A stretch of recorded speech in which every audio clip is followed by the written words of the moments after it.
Welcome back to the channel, guys. This is What's the Debugger, and in today's video, we'll be learning about lists and a whole lot of other things. So, first of all, I'd like to show you guys a website which is w3schools.com. Why am I showing you this? Because inside W3 Schools, there is an option for Python, and when you click on it, you can see there's a lot of topics inside Python. So the reason for me to show you guys this is so that you can open this website, go to the different topics, and learn yourself. You can follow the YouTube video and practice at the same time. And there's a lot of things like Try It Yourself Editor, which helps you run the code in the browser itself and even change code on the fly. So if I add Smith, it's Moth, and run it again, it's going to show the output right here.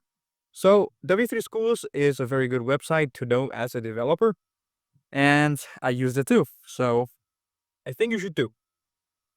So for today, let's open Visual Studio Code. And after opening Visual Studio Code, like always, let's go to File, let's open a folder. We like our desktop. Let's create a new folder and name it Tutorial. And inside Tutorial, let's create a new file. Let's name it main.py. You can name it anything you want. So inside main.py, we learned in the last video that we can have variable, we can assign them some values. They can either be numbers, they can either be strings, and we learned how to print variables. We learned how to print them together using comma. We learned how to print variables along with text together. But now there are a whole lot of other variables. They're not just limited to string and integer. Let's say you want to calculate area of a circle. To calculate area of circle, you would need the value of pi. For simplicity, let's say pi equals 3.14. So as you can see, this is not just an integer. It has a decimal point and 1 4 after it. So this is not an integer. Okay, so what type is it? We learned in the previous video that we can use the function type and supply the variable name and get the type of variable. And let's print the type of variable this is. When we run it, we see that it's a float. Okay, just to make you guys clear, let me make another variable, which is going to be something like test. And I'm going to name it just 3. And I'm going to copy this code, paste it again, and instead of pi, I'm going to put it test. You need to learn how to copy and paste efficiently as a developer. Let's run the code, and you see it says that the type of pi is float, and the type of test, pi is float, and test is an int. Why is test an int? Because it's just a whole value, free use of whole value. But pi, which is 3.14, it is a float. So you might be asking a question, what if it is 3.0? It is still 3. It's a whole value. But is it a float? It is an integer? Let's find out. Let's run the code again. And we see that both of them are float. So basically, the way to identify a float is that it will have decimal point. And let's go back to the question of calculating the area of the circle. So let me go back to the code. So we have the value of pi. So we know that the area of a circle is pi r squared. So to find the area, what we do is area equals pi into. So let's think that let's just suppose that we have a circle with a radius of 4 centimeters or 4 units. Let's do 4 into 4 again. So what we are doing is pi r squared. R squared means r into r, so we're doing pi into 4 into 4. So when we print area and run this code, we get 50.24. So what we learned from this example is that if you're taking a float variable and doing calculation, the answer is 50.24, which is a float as well. Why do you need to know this? Because while doing calculations, we need to be sure that the value is the one that you need. Like sometimes you might have to do calculation and you do not care about whatever comes after the decimal point. But sometimes you want more precision. So it is good to know which data type you're working with. Okay, now let's talk about another type of data, which is Boolean. Or Boolean is basically a variable that stores either true or a false value. So a Boolean can be something like, let's say there is a guy named Josh. I like the name Josh. I don't know why I'm using it so much for examples, but Josh likes to eat. Has Josh eaten? This is a yes no question, right? Has Josh eaten? If it's yes, it's true. If it no, it's false. So sometimes when we are programming, we need to make a certain kind of decision. So for example, you're making an app that just tracks eating habits and you have a button that says, have you eaten? And you press yes or you press no. So instead of storing it inside an integer or like a string, there is a different variable dedicated for it. So it is called a Boolean. So let's try making a Boolean variable. So has Josh eaten equals true. So remember, the Boolean value needs to have a capital letter in front. So for true, it's going to be capital T, small r, u, e. For false, it's going to be capital F and FALSE, false. So has Josh eaten? You can see how I've used an underscore. So underscore are valid in a variable name. So remember that as well. So has Josh eaten? Let's say he has eaten. Let's enter true. And let's print has Josh eaten itself. So if we print has Josh eaten, we will get true in the output. Perfect. So now, where do we use all this? Till now, we've only learned about different types of variables, float, integer, string, and now a Boolean. So there's another thing that you need to learn, which is a list.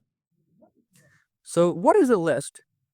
Let's say Josh has a weird eating habit where he eats different kind of things in a day. It's not weird, but let's just say he eats a lot of things in a day. So we need a data type to keep track of whatever Josh is eating. Let's say you're making an app dedicated for Josh, and he can go there and enter whatever he's eaten and click on submit. And then we need to process something on our end. So we need a place to keep Josh's eating habits intact. So one way of doing it would be Josh first equals apple, Josh second equals banana, Josh third equals burger.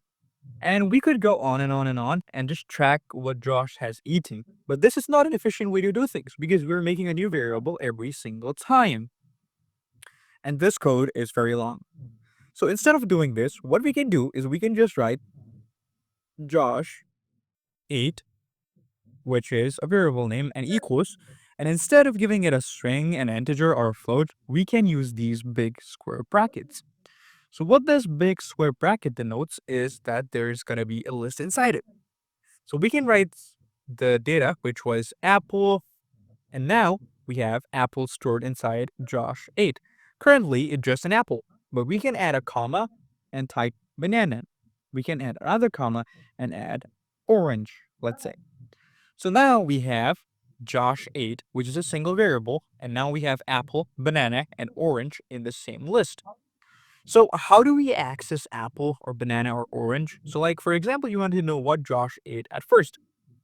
What we can do is we can print Josh 8, and after printing Josh 8, we can add the square brackets and add a 0.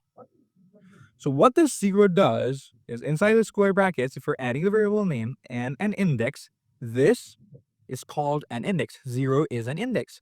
So this is a list. What happens in a list is that the first item in a list has the index of 0. The second item has an index of 1. The third item has an index of 3. I mean 2, sorry. So I got confused there. So why doesn't it start at 1? I don't know. It has been like that ever since, we know. And most programming languages, if they have a data type that is similar to list, they will also start with 0 most of the time. So Josh ate 0. If you're printing this, it's going to be apple. Great. Now let's do 1. I'll run it again. It's going to be banana. Now let's do 3. I mean 2. I don't know why I'm getting confusing, and second index. Now it's orange. So what if you want to print all of them? You could just print Josh 8 and it would print apple, banana, and orange.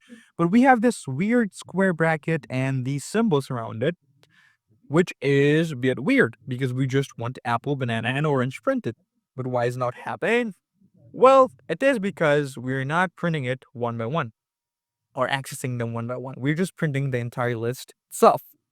So to print things one by one and to print all of them, we need to use what is known as a loop. But in this video, we're not going to be talking about loops. It is for you to find out what loops are. We'll be talking about loops in the next video, so don't worry.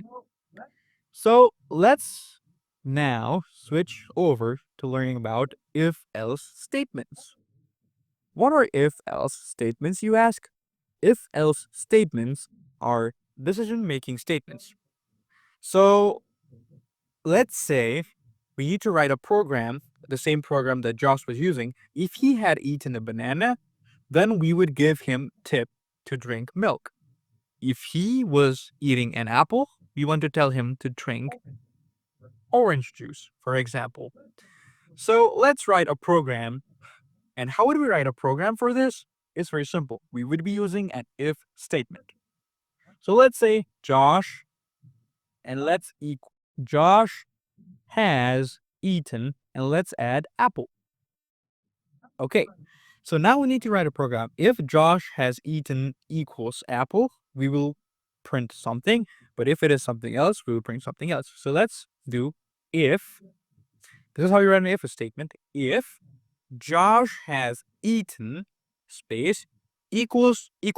Okay, this is the thing here that you need to remember, and most of the people that they do mistake here is that whenever you're assigning a value to a variable, you use a single equals, but when you're comparing a value, you need to use double equals. So in this case, we're comparing the value, right? So you use double equals. Double equals apple. And in Python, we use something known as a colon, which is this symbol right here. And we click enter. If you're using VS Code, it will already add this tab space, which is called an indentation.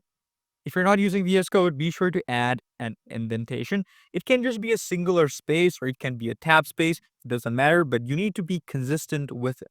So let's say if Josh has eaten equals apple, let's print Josh. Josh has eaten apples. And let's print now drink milk. Okay. So now, if Josh has eaten apples, it will say Josh has eaten apple and now drink milk. Let's run this code. Yes, it says Josh has eaten apples, now drink milk.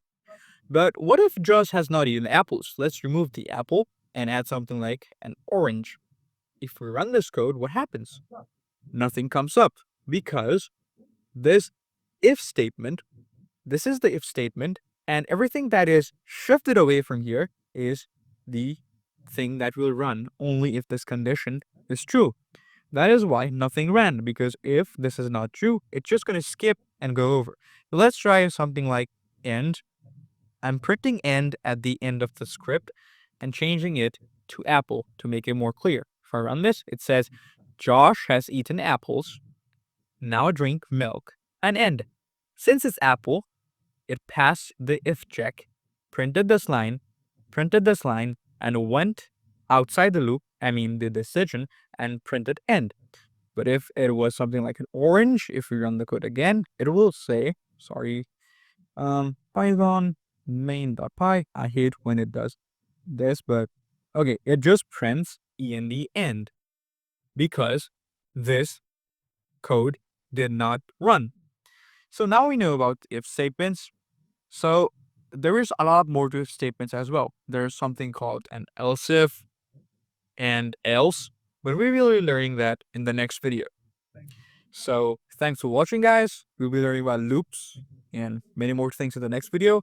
Be sure to use W3 Schools to speed up your learning. Thanks for watching.